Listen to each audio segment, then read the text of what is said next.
Assistant commissioner ماتلی سبحان احمد اور chief officer ماتلی Atiq قائم خانی کی زیر قیادت نوتخانی چوک میں غیر قانونی تجاوزات کے خلاف آپریشن کیا گیا، جس کے دوران سڑکوں اور فٹ پاتھوں پر قائم غیر قانونی ڈھانچے مسمار کر دیے گئے، جبکہ دوسری جانب اسسٹنٹ کمشنر ماتلی سبحان احمد نے ڈی ایس پی آفس میں قائم سیف سینٹر ماتلی منصوبے کا بھی دورہ کیا۔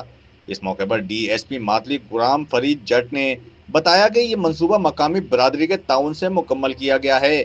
اس منصوبے کو مزید وسعت دینے کے لیے ایک نیا پلان تیار کر لیا گیا ہے تاکہ شہر میں سیکورٹی اور نگرانی کے نظام کو مزید مؤثر بنایا جا سکے۔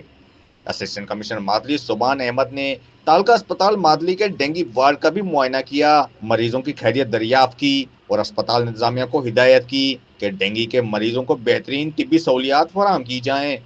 بعد ازاں اسسٹنٹ کمشنر ماتلی سبحان احمد نے مختلف فیول اسٹیشنز کا معائنہ کیا اور مقدار میں بے ضابطگیوں پر جرمانے عائد کیے۔ دلمراد کمبو، بلان ڈیجیٹل، ماتلی۔